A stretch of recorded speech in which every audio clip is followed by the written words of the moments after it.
My name is Brittany, and I was working in the marketing department at Carson and Associates when our paths crossed. David worked in sales, just down the hall from my office. It started innocently enough. We kept running into each other in the office kitchen during lunch breaks. I'd heat up my sad microwave meals while he'd unpack his perfectly organized bento boxes. "Those look way better than my frozen dinners," I said one day, eyeing his colorful lunch spread. He grinned and pulled out an extra set of chopsticks. "Want to try?" My mom taught me how to cook, though I'm pretty sure she regrets it now. I stopped falling for her special recipes pretty quickly. That first shared lunch turned into daily lunch dates. We'd sit at the small table by the window, trading stories about our lives. I told him about growing up with my sensible parents in the suburbs, about my grandmother who'd gifted me my apartment before she passed away. He talked about his work, his hobbies, his dreams, but rarely about his family. After 3 months of lunches, he finally asked me out properly. "Dinner tonight? Somewhere that doesn't have a microwave or plastic cutlery?" I said yes, and that's how our real story began. We dated for a year, and it was wonderful. David was thoughtful, funny, and kind. When he suggested moving in together, it made perfect sense. My apartment had plenty of space, and we were spending most nights together anyway. Everything was perfect, except for one thing: I'd never met his family. He'd met mine within the first few months of dating. But whenever I brought up meeting his family, David would change the subject or make vague excuses. One night, after we'd been living together for a few months, I finally confronted him about it. We were curled up on the couch, watching a movie, when I paused it and turned to face him. "David, why haven't I met your family yet? Are you ashamed of me or something?" He let out a heavy sigh, running his hands through his dark hair. "God, no, Britt. I'm not ashamed of you, I'm ashamed of them." I laughed, thinking he was joking. "Come on, they can't be that bad." "They are." His voice was dead serious. "They're different. They think everything is a joke, and I mean everything. Even important moments, serious situations, they turn everything into some kind of cruel prank." I remember raising my eyebrows, still not quite believing him.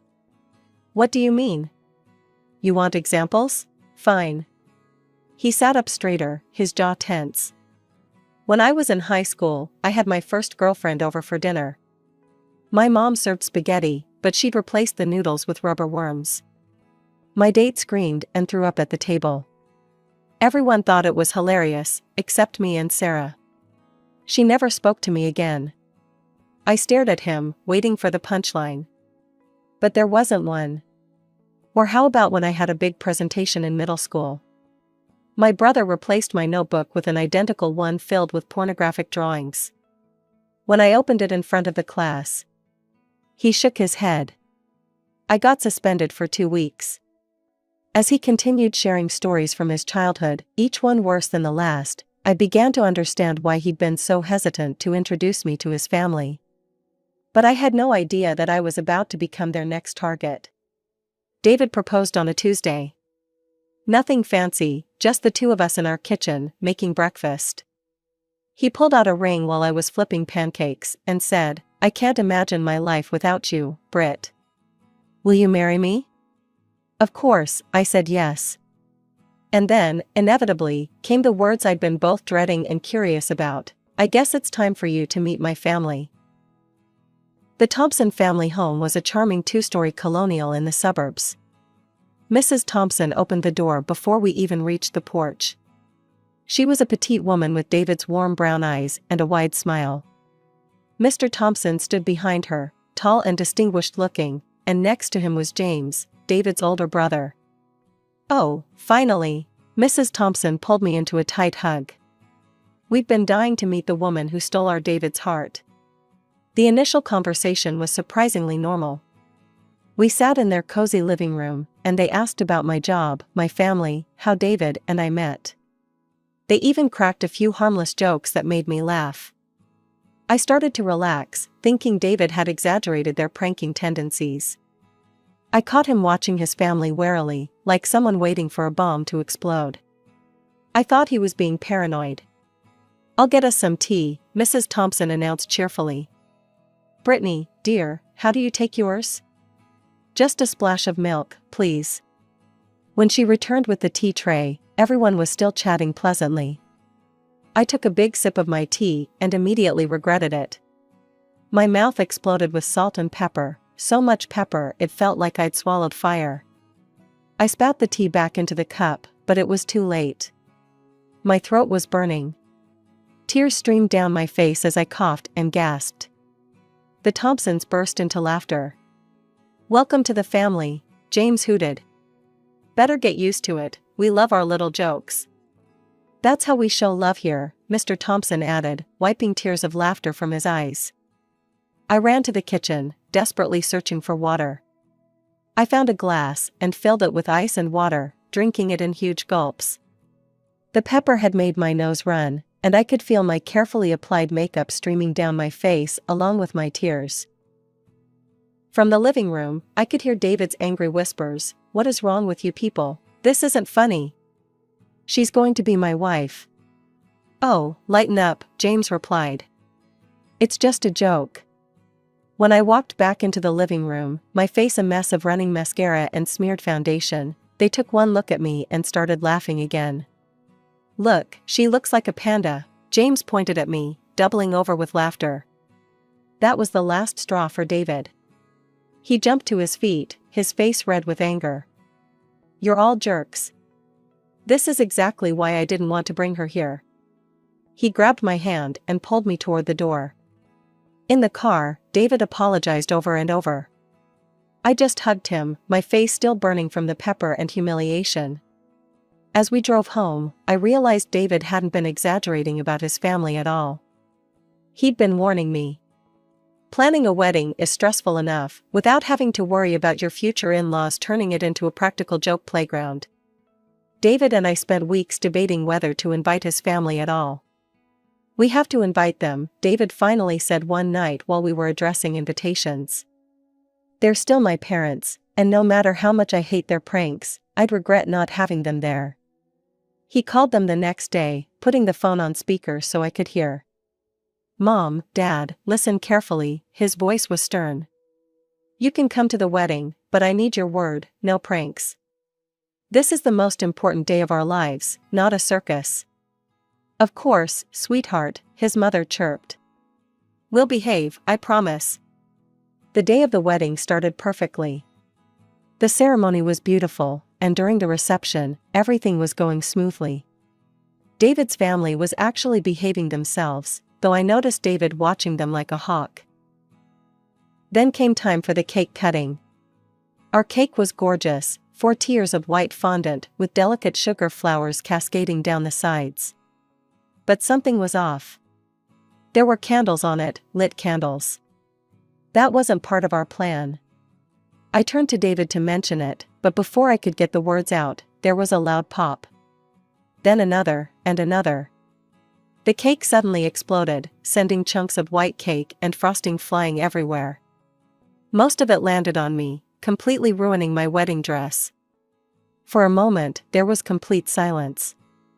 Then I heard it, the familiar sound of the Thompsons' laughter. They were practically falling over themselves, pointing and howling with glee. "Your face," James gasped between laughs. "Oh my God, your face." I stood there, cake dripping down my dress, and burst into tears. Through my blurred vision, I saw David's face turn purple with rage. "Get out," he roared at his family. "Get out of my wedding right now." "You're overreacting," his mother said, looking bewildered. "Everyone loves a good wedding prank." David didn't respond. Instead, he waved over the security team we'd hired, thank God for that decision, and had them escort his family out. My mother rushed over with napkins, trying to clean frosting off my face. My bridesmaids surrounded me protectively. Even David's Aunt Clara, who I'd just met that day, came over to help, shooting disgusted looks at her departing relatives. "I can't believe they're my brother's family," she muttered, helping to wipe cake from my hair. This is a wedding, for heaven's sake, not a college fraternity party. Somehow, we salvaged the rest of the reception. Our friends and my family rallied around us, turning it into a joke we were all in on, rather than one at my expense. Someone found a backup cake. Apparently, our wedding planner had dealt with difficult families before, and we even managed to get some decent pictures taken after I changed into my backup dress. Life settled into a peaceful rhythm after the wedding disaster. David and I enjoyed our quiet existence in my grandmother's old apartment, far from his family's chaos. We transformed the spare bedroom into a home office, planning to use it that way for a few years, before maybe turning it into a nursery. But plans change. Just over a year after our wedding, I discovered I was pregnant. David was overjoyed, spinning me around our kitchen when I told him, though he quickly put me down when I turned green. We decided to keep it to ourselves for the first few months, telling only my parents. Somehow, though, news travels. I was 7 months along when David's phone rang one evening. "Your mother?" I asked, recognizing his expression. He nodded. "They know about the baby. Mom's insisting they have a right to meet their grandchild." I instinctively put my hands over my swollen belly. "No pranks around the baby," I said firmly. "Absolutely none," David agreed before answering the phone. When Emma was born, she was perfect, 10 tiny fingers, 10 tiny toes, and David's warm brown eyes. We managed to keep the Thompsons away for the first 2 months, but their persistence wore us down. Just one visit, David negotiated with them. At our apartment, where we control the environment. "And if there's even a hint of a prank, you're out forever." They came on a Sunday afternoon. I watched them like a hawk as they cooed over Emma, looking for any sign of mischief. But they were surprisingly normal. Mrs. Thompson cradled Emma gently, tears in her eyes. Mr. Thompson proudly showed us pictures of his own father holding David as a baby. That visit led to others. They'd come over every few weeks, bringing appropriate gifts and behaving themselves. Still, I never fully relaxed around them. I refused every dinner invitation, remembering the pepper tea incident all too well. During one of their visits, while David was changing Emma's diaper, Mrs. Thompson started chatting about James. "Oh, he got married last month," she mentioned casually. "Such a small ceremony. Just at the courthouse. His Caroline refused to have a proper wedding." She shook her head disapprovingly. "I don't understand why." I bit my tongue to keep from saying, "Really? You don't understand why?" Instead, I just nodded, thinking about my own ruined wedding dress and exploding cake. I had a pretty good idea why Caroline opted for a courthouse ceremony, and honestly, I wished I'd done the same. In my head, I could imagine exactly how that conversation had gone between James and Caroline.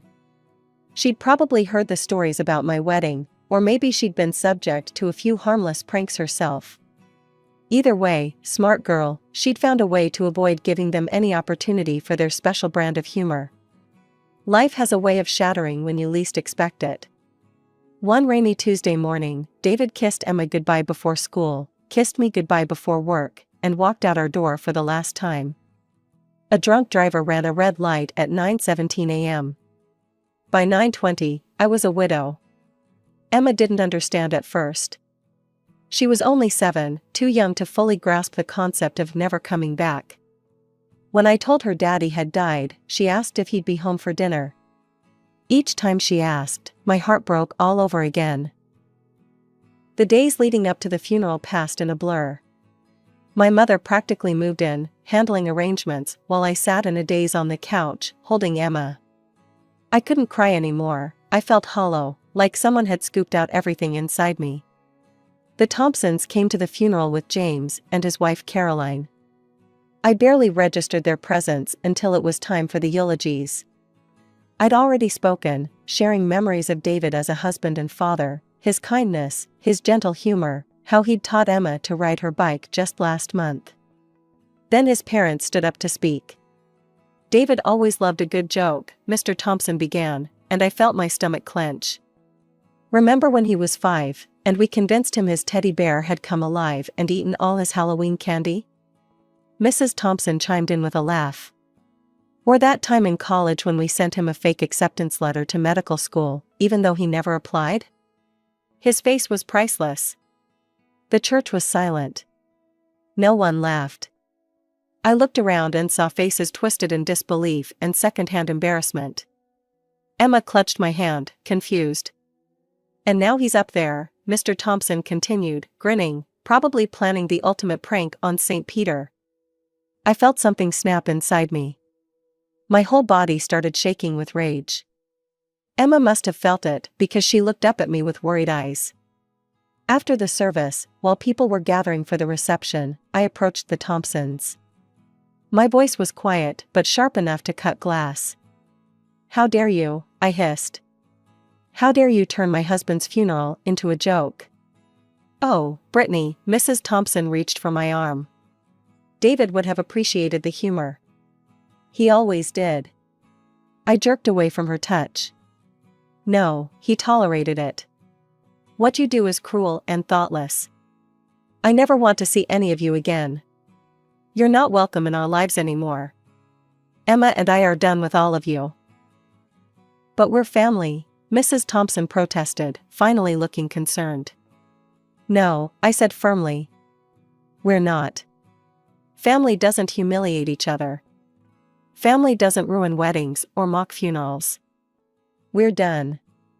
I turned and walked away, leaving them standing there, probably still wondering what they'd done wrong. They'd never understood, and they never would. 5 years passed like a blur.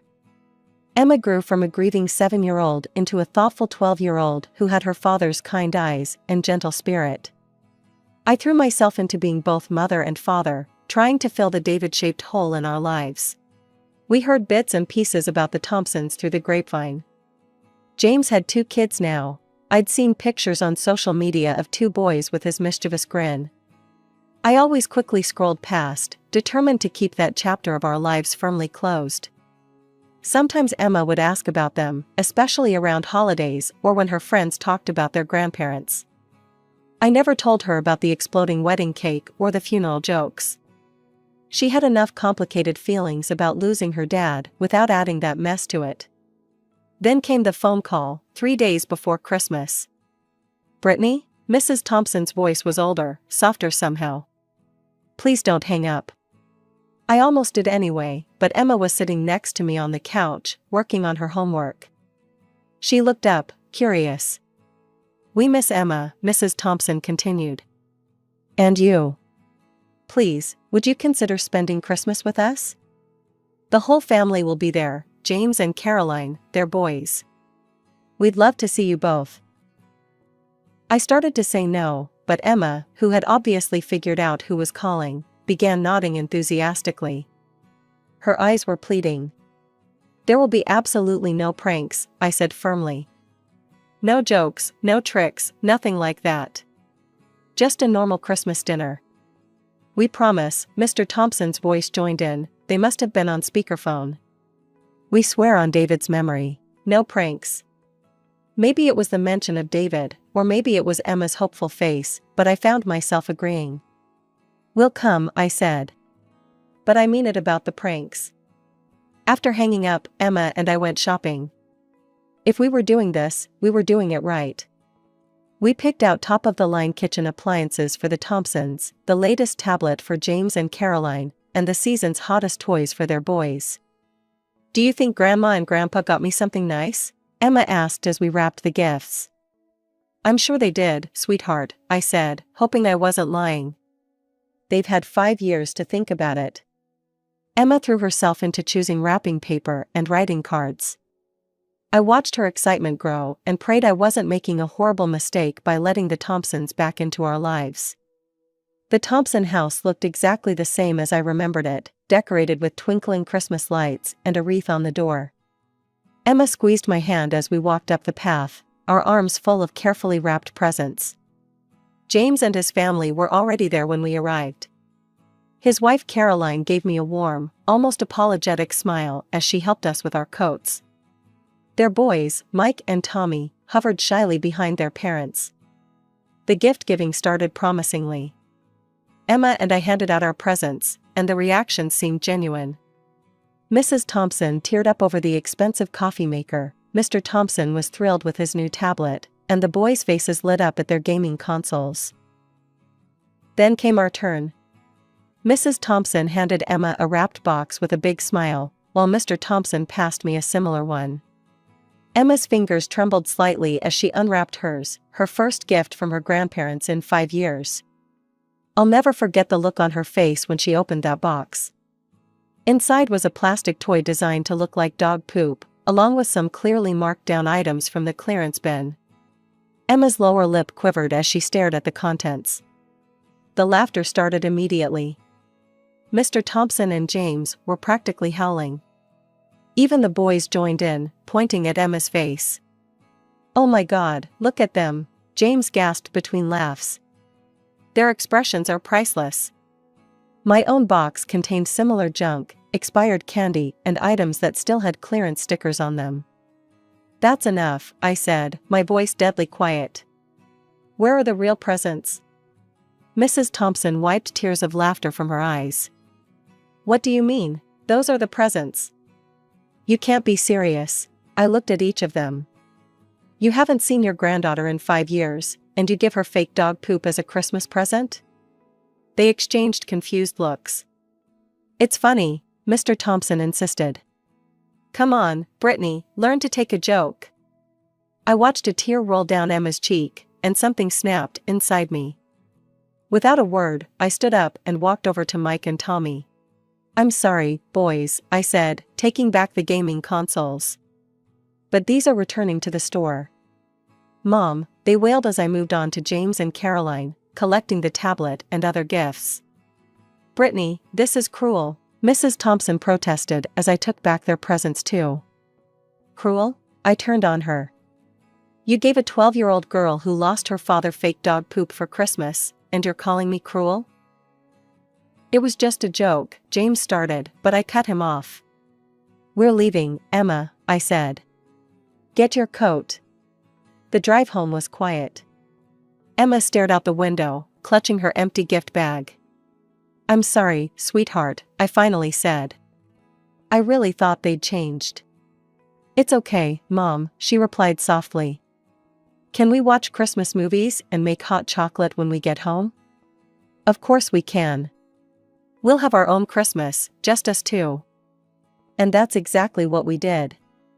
We spent the rest of Christmas Day in our pajamas, watching holiday movies, baking cookies, and trying to forget about the Thompsons and their idea of humor. The day after Christmas, I was scrolling through Facebook when I saw James's post. "Terrible Christmas yesterday. My sister-in-law showed her true colors, cruelly taking back Christmas presents from my crying children. Some people just don't understand family traditions and humor." My poor boys were heartbroken. "Bad aunt, Christmas ruined." The comments flooded in immediately. "How horrible. What kind of person takes presents from children? She sounds toxic." My hands were shaking as I typed my response. "Let me tell you what really happened at Christmas yesterday." "You want to talk about cruel? Let me tell you about your family traditions. After 5 years of no contact, your parents gave their only granddaughter, a 12-year-old girl who lost her father, a toy that mimics dog feces as a Christmas present. They gave me clearance bin items with price tags still attached. Then they laughed at our pain. But this isn't new behavior. Let me tell you all about my wedding day, where they rigged our wedding cake to explode in my face. Or about my husband's funeral, where they thought it was appropriate to turn their son's eulogy into a stand-up comedy routine about pranking him as a child. You want to talk about toxic family traditions? Let's talk." I hit post and waited. Within minutes, other relatives started chiming in. "Oh God, remember Cousin Sarah's graduation? They replaced her diploma with a joke certificate during the photo op. They put laxatives in the punch at my baby shower. They ruined my son's bar mitzvah with that trick Torah scroll." The tide turned quickly. Soon, James's original post was flooded with people sharing their own stories of the Thompsons' pranks. Caroline, James's wife, even liked several of the comments. The phone call started that evening. First James, Brittany, I never thought about it like that. Reading everyone's stories. God, we've been awful, haven't we? Then Mr. and Mrs. Thompson. We never meant to hurt anyone, Mrs. Thompson said, her voice shaking. We thought everyone was laughing with us. We thought it was all in good fun. We've always been this way, Mr. Thompson added. It's how we show love. But maybe we've been showing it wrong. I took a deep breath. You have to understand, your pranks aren't funny. They're cruel, they hurt people. They hurt your granddaughter. We see that now, Mrs. Thompson whispered. Can you ever forgive us? I don't know, I answered honestly. I'm glad you're finally realizing how your behavior affects others, but I can't just forget everything that's happened. 2 days later, a delivery truck brought a large package. Inside was the latest iPhone, the exact one Emma had been dreaming about, along with a heartfelt letter of apology from her grandparents. I sent James's boys their gaming consoles back, with a note, everyone deserves a real Christmas. Now, 6 months later, we have a cautious peace. We meet occasionally for coffee or lunch in neutral places. The Thompsons are really trying, to change. No more pranks, no more cruel jokes. Emma video chats with her cousins sometimes, and I've seen genuine remorse in my in-laws' eyes. David would be proud of this progress, I think. He always hoped his family would understand someday. Maybe they finally do.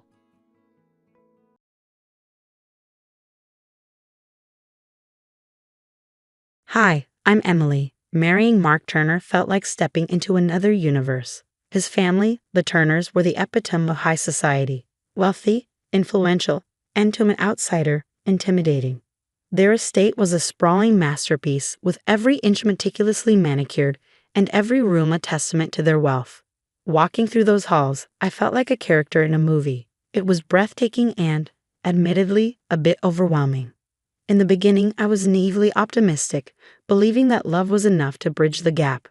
But the Turners had their own rules, their own way of doing things.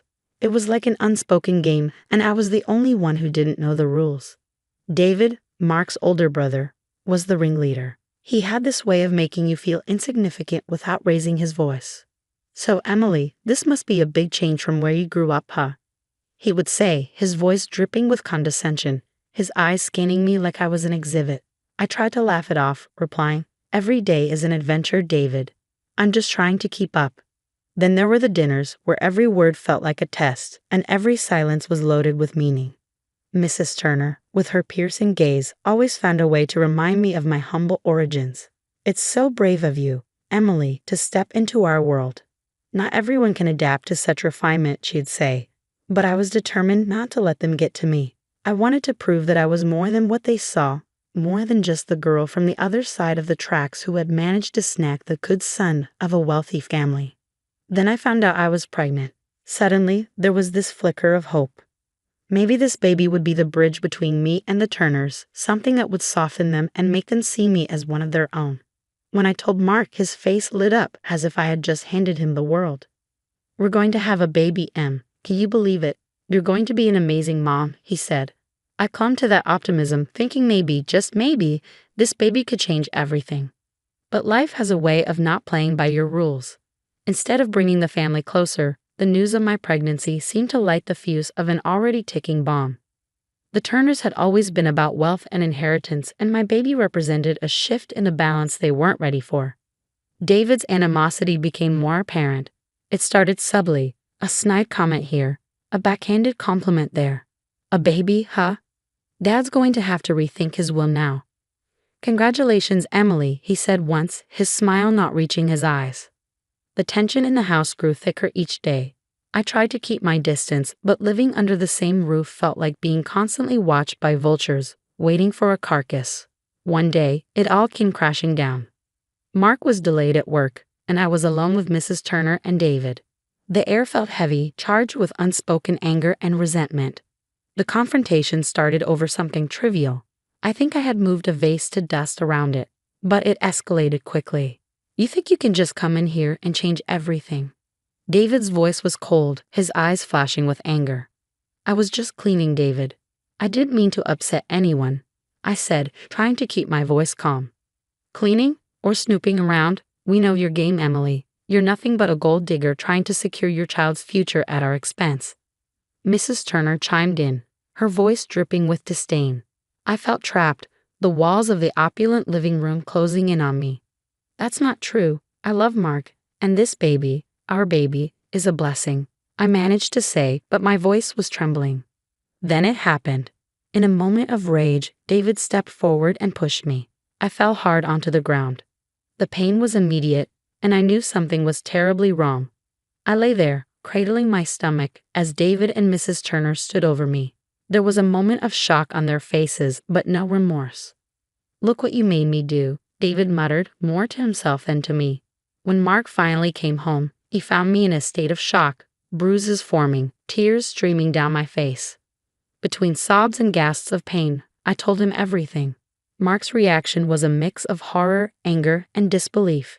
He helped me up, his arms around me, his eyes burning with fury.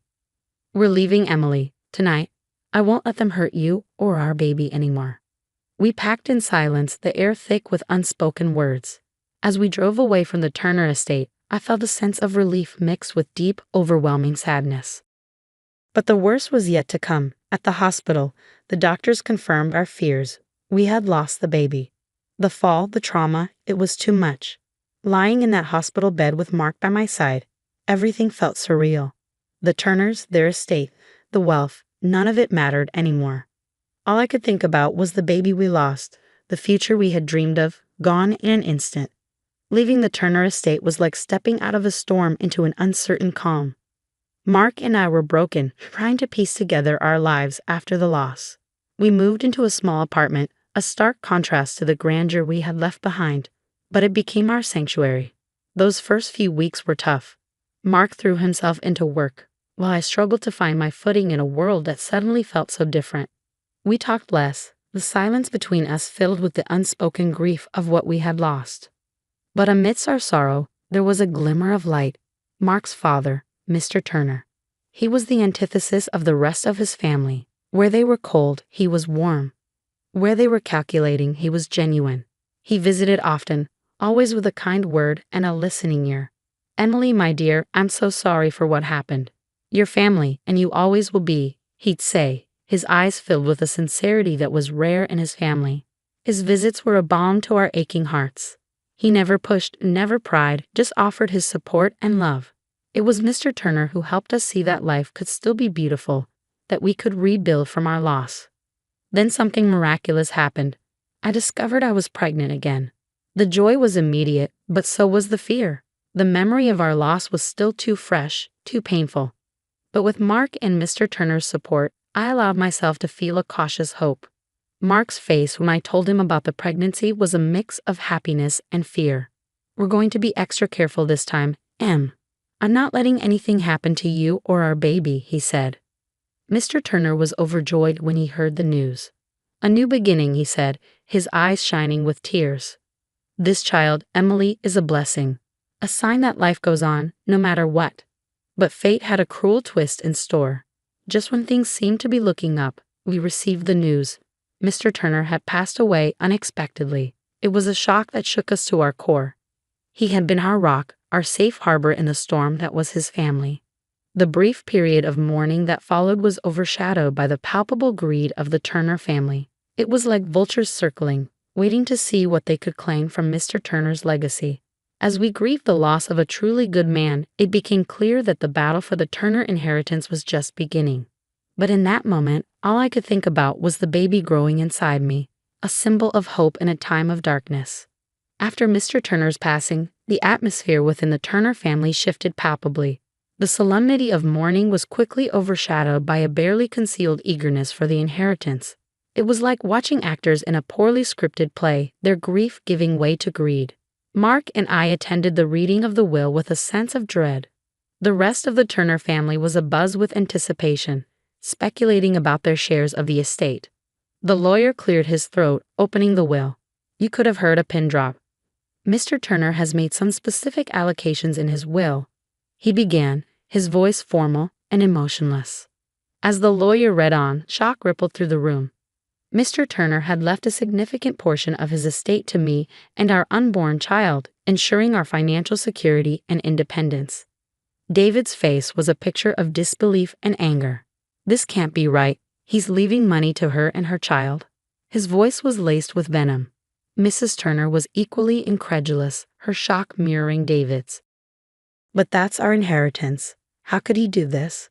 David's voice seethed with anger, his eyes blazing with disbelief. The lawyer, unfazed by the outburst, continued calmly. Mr. Turner was very clear in his intentions. He wanted to ensure that Emily and her child are well taken care of. I sat there, stunned and humbled by Mr. Turner's foresight and kindness. Mark squeezed my hand, his expression a mix of sadness and gratitude. Dad always knew what was right, he whispered. The rest of the reading passed in a blur, with David and Mrs. Turner exchanging whispered arguments and shooting angry glares our way. But something had shifted within me. I felt a newfound strength, a resolve to stand up against their greed and malice. After the reading, the backlash was immediate. "You manipulated my father," David accused, his face flushed with rage. "I did no such thing," I replied, my voice steady. "Your father was a kind man who saw what was happening in his own house." Mrs. Turner tried to interject, but Mark stepped in. "Enough. Dad made his choice, and we will respect it. Emily and our child deserve this." As we left the lawyer's office, the weight of the Turner family's animosity bore down on us. But there was also a sense of liberation. We were no longer bound to them, no longer tethered to their toxic world. That day marked a turning point for me. I was no longer the outsider trying to fit in. I was a mother-to-be, a woman with a newfound purpose, ready to protect my family against whatever the Turners might throw our way. The birth of my son was the beginning of a new chapter in my life. After so much pain and loss, holding him in my arms felt like a piece of heaven had been handed to me. His tiny fingers, his soft cries, they were symbols of hope, of a future finally looking bright. Mark was an incredible father, his love and support unwavering. We named our son Ethan, a name that meant strong and enduring. It suited him, and it suited us. A family that had weathered the storm and emerged stronger. Meanwhile, the Turner family's world began to crumble. The inheritance, or the lack thereof, hit them hard. David, consumed by greed and anger, found himself embroiled in legal troubles.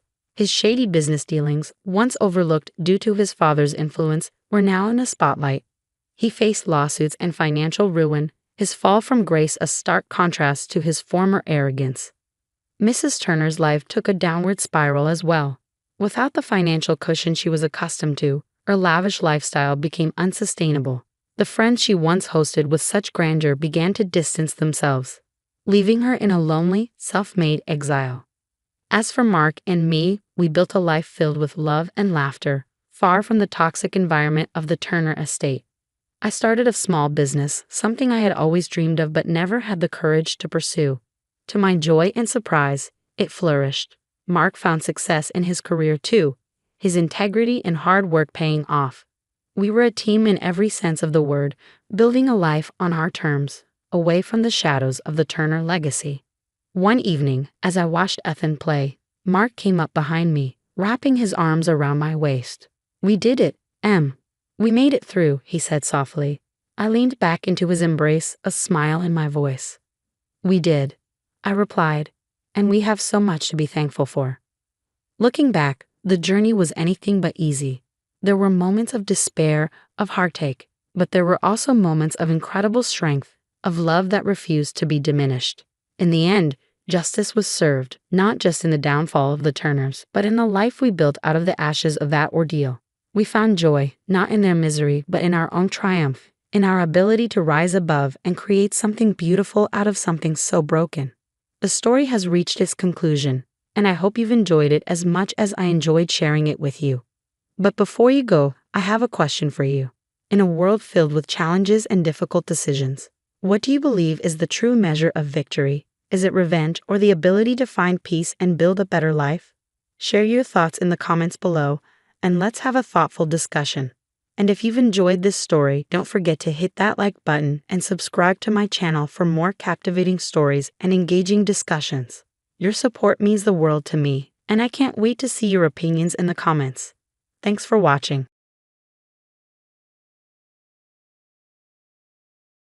Hey, what's up? I'm Jake Miller.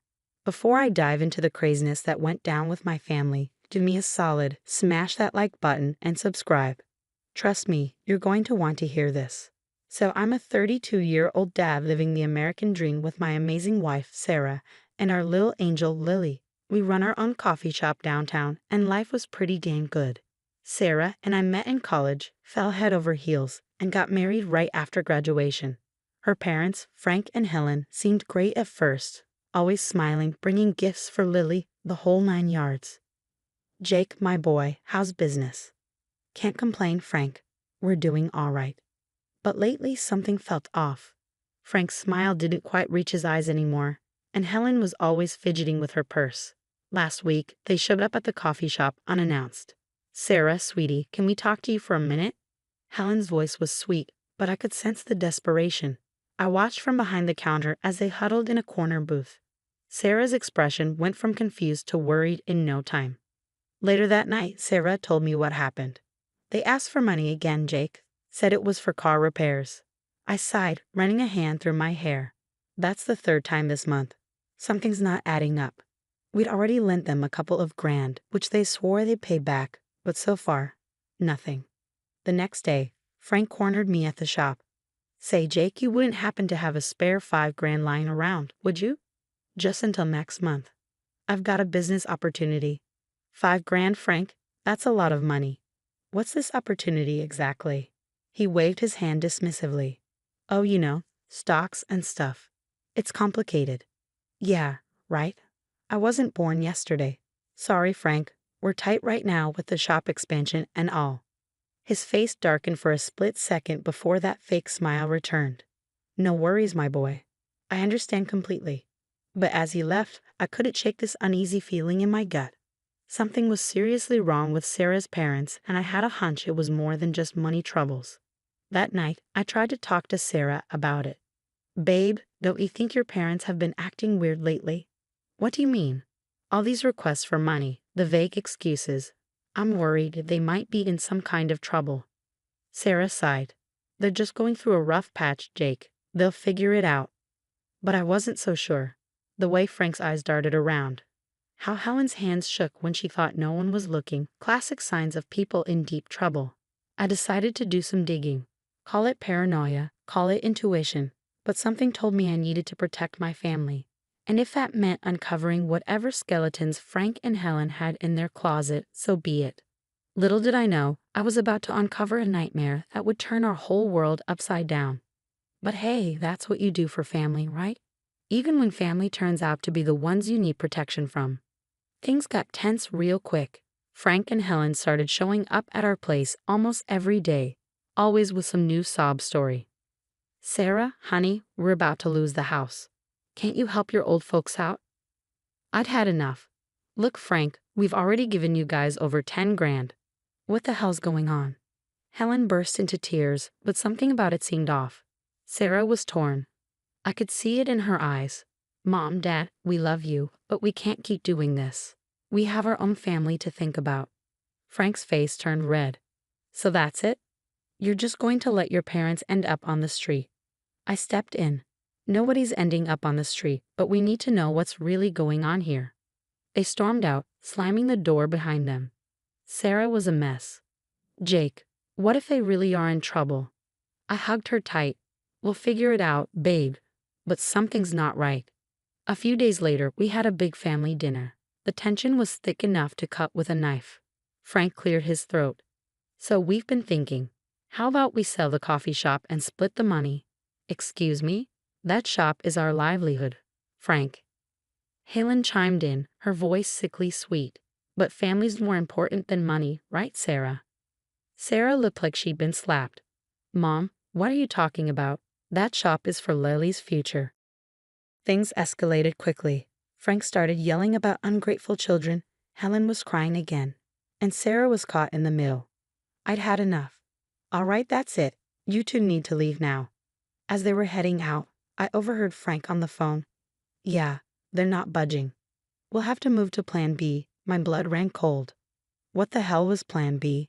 The next day, Frank and Helen offered to take Lily to the park. Sarah thought it might smooth things over. I don't know, babe. Something doesn't feel right. Jake, they're her grandparents. It'll be fine. Against my better judgment, we agreed. Biggest mistake of our lives. Hours passed with no sign of them. Sarah was freaking out. They're not answering their phones, Jake. Something's wrong. We drove to the park, panic rising. No sign of Lily or her grandparents. That's when I got the text, a picture of Lily, scared and crying, with a message. Asterisk, want to see her again. We need $500,000. No cops, asterisk. Sarah screamed when she saw it. I felt like I'd been punched in the gut. Those bastards took our baby. Sarah, your parents kidnapped our daughter. We were in full panic mode. Sarah was hysterical, and I was trying to think straight. We have to call the cops, Jake. And tell them what? That your parents, who've been at every family event, suddenly decided to kidnap their granddaughter. They'll think we're crazy.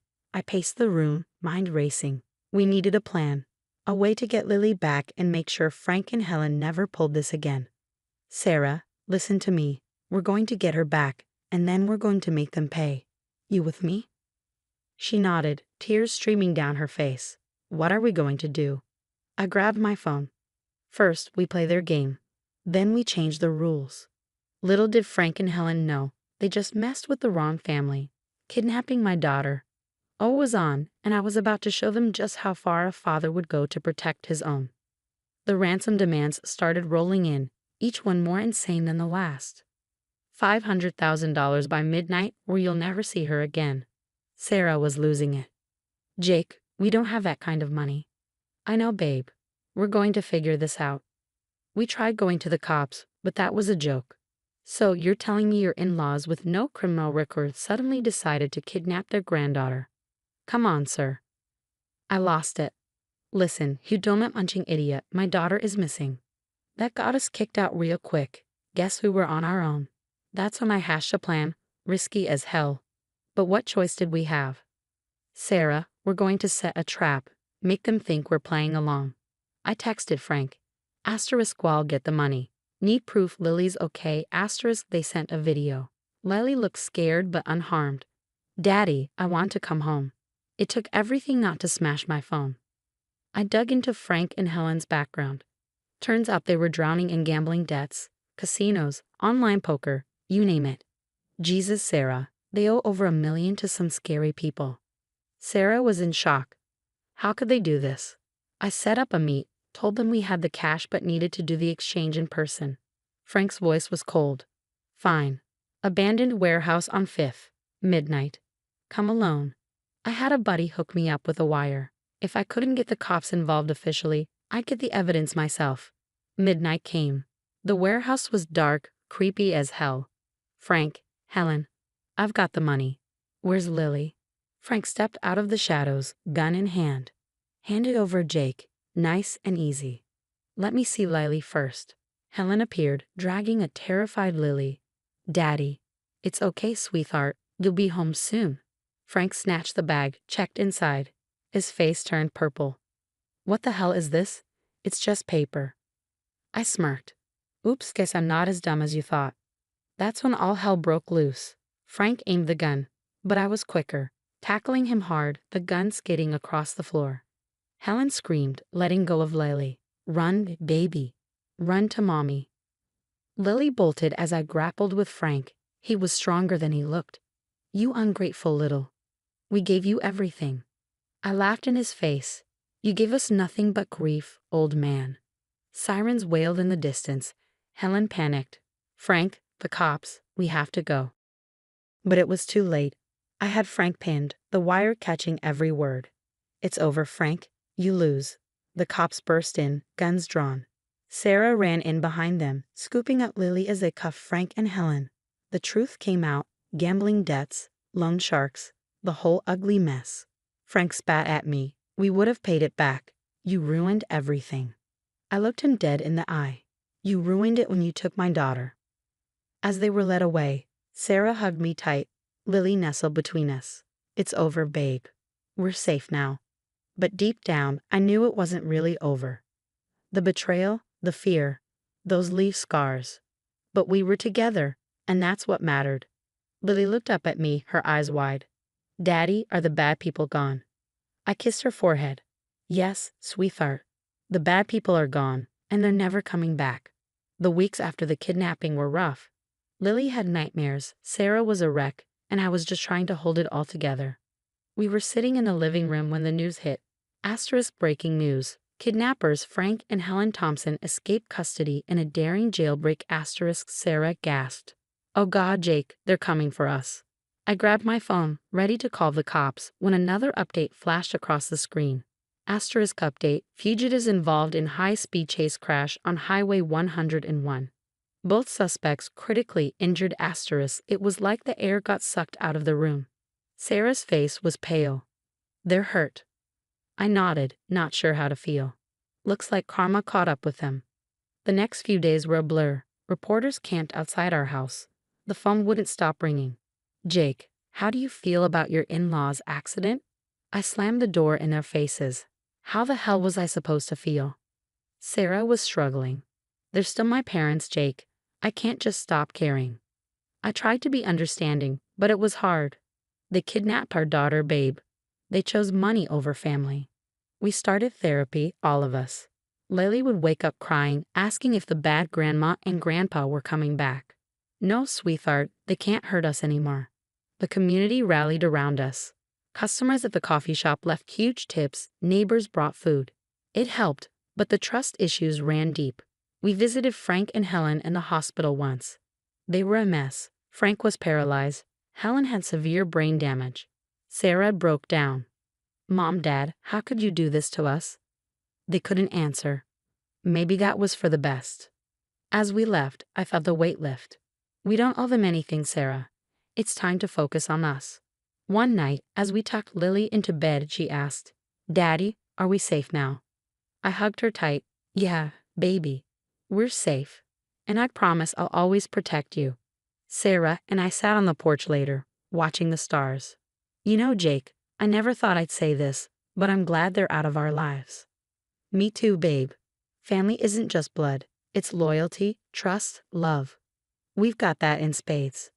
What do you think happens now? I smiled. Now we live. We love. We stay strong. And we never, ever let anyone mess with our family again.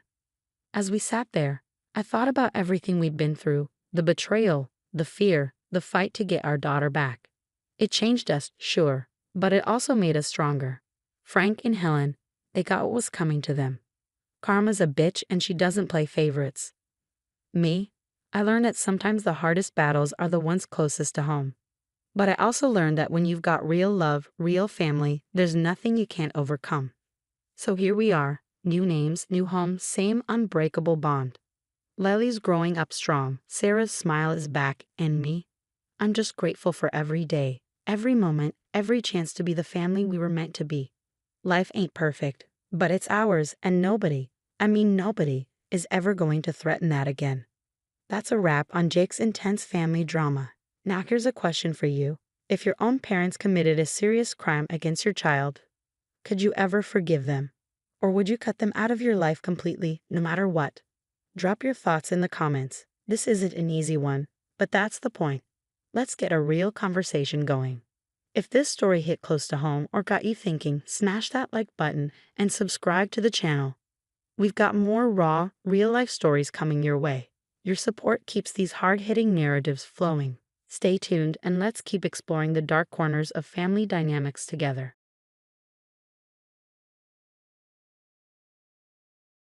Hey everyone, I'm Megan. Before I dive into my story, please make sure to like and subscribe for more tales.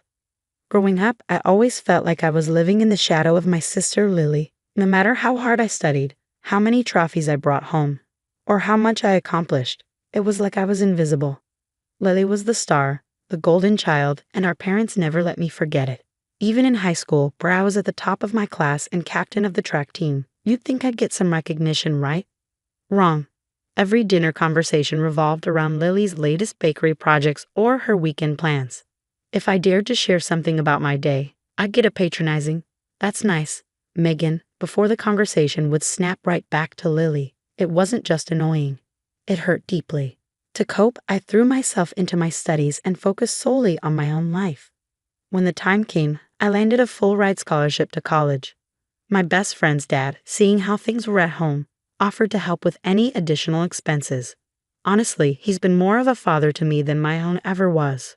One day, while I was packing for college, my mom came into my room with that look on her face, the one she gets when she wants something. "Megan, we need to talk," she said, sitting down on the edge of my bed.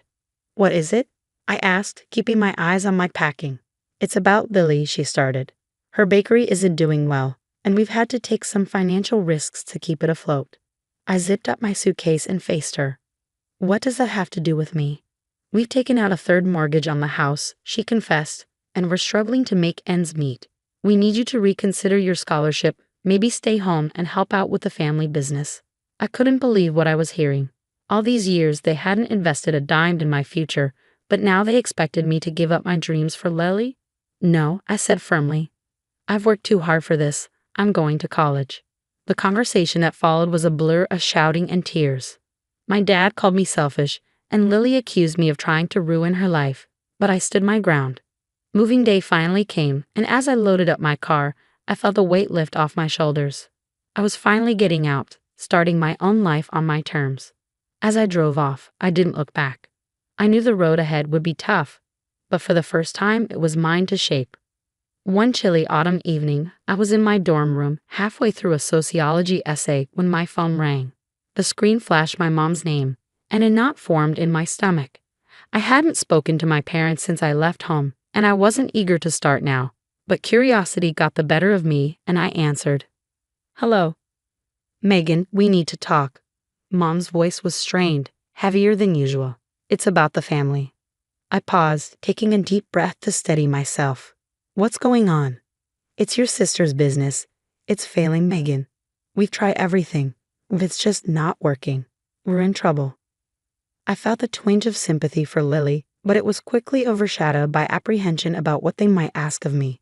"I'm sorry to hear that, but I don't see how." "We took out a third mortgage to keep the bakery afloat."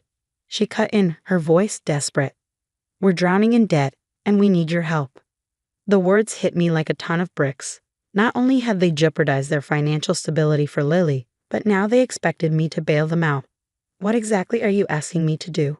I asked, though I already knew the answer. "We need you to come home," Mom said plainly. "Put off school for a while. Help manage the finances and the bakery. We can't do this without you." The request was ludicrous. They wanted me to give up everything I had worked for, everything I had escaped from, to save them from decisions I had no part in. Anger flared up inside me, but I kept my voice calm. "No, Mom, I won't do that. I'm not leaving school." There was a pause on the line, a heavy silence that seemed to stretch on forever. Then my dad's voice came through, harsh and accusatory. "You're going to let your family fail after all we've done for you." The irony of his words was almost laughable. "All you've done? Seriously?" I countered. "I'm on a scholarship, Dad, one I earned without any help from you. I've made it clear where I stand." Mom tried again, her voice softer this time. "Megan, please think of it as helping your sister. You wouldn't want her to suffer, would you?" But I was done being manipulated. Lily needs to sort out her own problems. I have my future to think about. "You're being incredibly selfish, Megan," Dad snapped. "You're a part of this family whether you like it or not." "I am," I replied, "but I'm not sacrificing my dreams for Lily's mistakes. I'm sorry you're in this situation, but it's not my responsibility to fix it." The conversation ended shortly after, with Dad muttering something about disappointment before hanging up. I sat there, phone in hand, feeling both liberated and alone. It was the first time I had stood up to them so definitively. It felt right, though it also stung. I turned back to my essay, but my mind was elsewhere. I knew this wouldn't be the end of it. They would come after me, try to guilt me into submission. But I was ready for it. For the first time in my life, I was truly ready to fight for myself. It was just another Tuesday, bustling with the usual campus energy.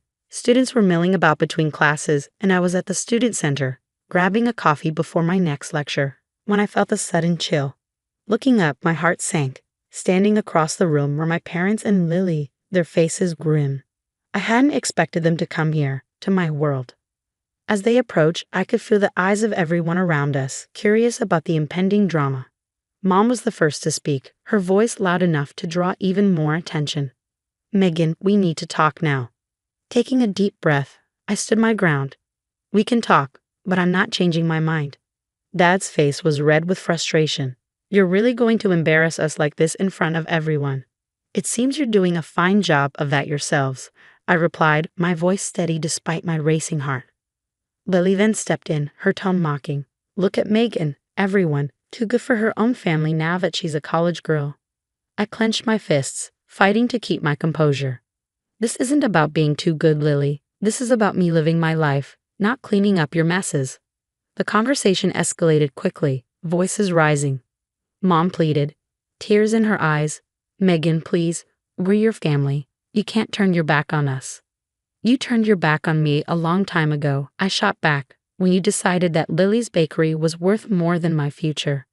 Dad scoffed, shaking his head. "You're just jealous. Jealous of Lily's success." "Success?" I laughed bitterly. "Is that what you call bankruptcy and a third mortgage?" Patrons of the student center were now openly staring, whispers circulating. The humiliation was palpable. But I couldn't let them win. "I am not responsible for Lily's business failures. I am not responsible for your poor financial choices. I am only responsible for myself." Mom's voice cracked as she said, "You're being selfish, Megan. When will you see that?" "No, Mom, I'm being sensible. You may not understand that, but I have to look out for my own future, because it's clear you won't." The argument reached a fever pitch, with Dad calling me a disappointment and Lily accusing me of ruining the family. As they stormed out, Dad threw down a crumpled bill on the table, not nearly enough to cover their order. It was just like them to leave a mess for me to clean up. As they left, the weight of their words hung heavy in the air. I felt the stares, the judgment from those who didn't understand. But among those looks, I saw others, nods of support from peers who respected my courage. I sat back down, my coffee untouched and cold, feeling both defeated and victorious. I knew then that standing up for myself would mean losing them. But perhaps that was the price of finally being free. As the chatter resumed around me, I realized this confrontation was a turning point. There was no going back, only forward. After the confrontation with my family at the student center, I felt emotionally raw and drained. Needing a change of scenery and some comfort, I headed to the one place I always felt welcomed. The little diner just off campus where I was a regular. The bell above the door jingled as I entered, a familiar and comforting sound. The warm, inviting smell of coffee and freshly baked pies enveloped me. This was my refuge, a place where I could just be Megan, not a pawn in my family's drama. As I slid into my usual booth, Jenny, one of the owners, noticed the distress on my face right away. She came over with a concerned look, a pot of coffee in hand. "Hey Megan, rough day?" she asked as she poured me a cup. I nodded, managing a small smile.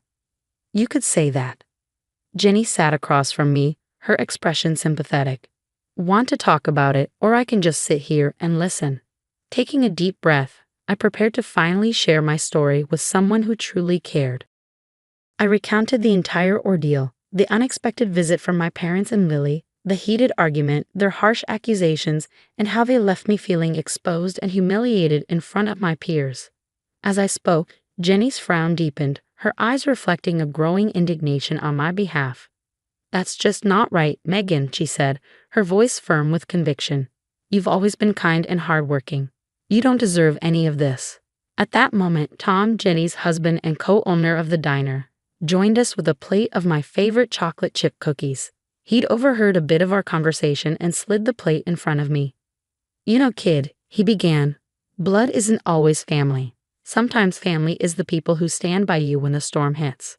His words, simple yet earnest, struck a deep chord within me. Here were these two wonderful people who knew little about my personal life until now, showing me more parental care and understanding than my own family had in years. Jenny squeezed my hand gently, her warmth and sincerity palpable. "We're here for you, Megan," she reassured me. "Whatever you need, you're part of our diner family and we look out for each other." Tears welled up in my eyes as I felt overwhelmed by their kindness and support. "Thank you both of you," I managed to say, my voice thick with emotion. "It means more than you know." As we continued talking, the warm environment of the diner, along with the gentle clatter of dishes and the murmur of conversations around us, gradually lifted my spirits. It reminded me that there were people who valued and appreciated me for who I was. My connection with Jenny and Tom underscored a crucial lesson. Family isn't just about blood relations. It's about those who stand by your side, who support and believe in you. Rejuvenated by their encouragement, I left the diner that evening with a renewed sense of purpose and determination. The weight of my family's expectations and criticisms felt lighter, knowing I had people who believed in my choices and my future. This newfound strength bolstered my resolve to forge ahead with my education and life, defining success on my own terms. As I walked back to my dorm under the starry sky, I realized that while the road ahead might be lonely at times, I wasn't truly alone. The support from unexpected quarters like Jenny and Tom had given me a surrogate family, a safe harbor in the storm, and for that, I was profoundly grateful. They had shown me that sometimes you have to choose your family, and that choice can bring a peace and happiness that blood relations may not always provide. Months rolled by, each one bringing me closer to my goals. My grades were excellent, I was involved in key campus activities, and I had started an internship that promised a bright future. As I thrived academically and personally, I felt a sense of pride and accomplishment that was entirely my own creation. This new chapter of my life was marked by independence and genuine support from friends and mentors who believed in my potential. One crisp morning, as I scrolled through the news on my phone before class, a headline caught my eye. It was about Lily's Bakery. Apparently, it had been embroiled in a major health scandal. Reports detailed unsanitary conditions and multiple violations that had gone unchecked.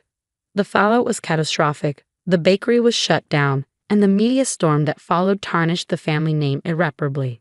Sitting in the quiet of the library, a complex mix of emotions washed over me.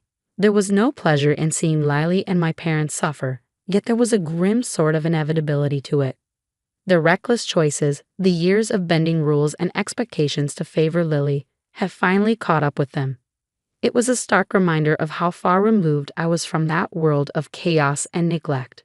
In the following weeks, news of their financial ruin became the talk of the town.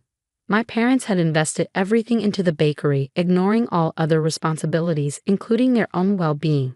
With the business gone, they were left with nothing but debts and regrets. A harsh, self-inflicted reality that they had to face alone. Despite the turmoil back home, my life on campus was flourishing. I reflected on the stark contrast between my steady rise and my family's dramatic fall. It wasn't just about financial or social standing. It was about personal integrity and making choices that aligned with my values and ambition. I had chosen a path of hard work and honesty, distancing myself from the toxic dynamics that had dominated my early life. One evening, as I discussed my future plans with my mentor, Professor Hawkins, he remarked on the resilience and determination I had shown. "Megan, it's not just about surviving the storm," he said thoughtfully. "It's about finding a way to dance in the rain." His words resonated deeply with me. Yes, I had endured much, but more importantly, I had grown. I had built a life that was not defined by my family's expectations or failures, but by my own successes and the community I had chosen. As I walked back to my dorm that night, the campus paths illuminated by the soft glow of street lamps, I felt a profound sense of peace. The struggles with my family seemed like a distant storm, one whose echoes no longer reached me. In its place was a quiet confidence in my own abilities and choices. I knew there would be more challenges ahead, but I also knew I had the tools and the support to face them. My family's downfall, while tragic, was a result of their own actions, a fate they had crafted through years of missteps. As for me, I was building something different, something sustainable and true. As I closed the door to my room, a smile touched my lips. It was the smile of someone who had not just survived, but thrived, someone who had taken control of her destiny and was ready to face whatever the future held with open arms and an unbreakable spirit.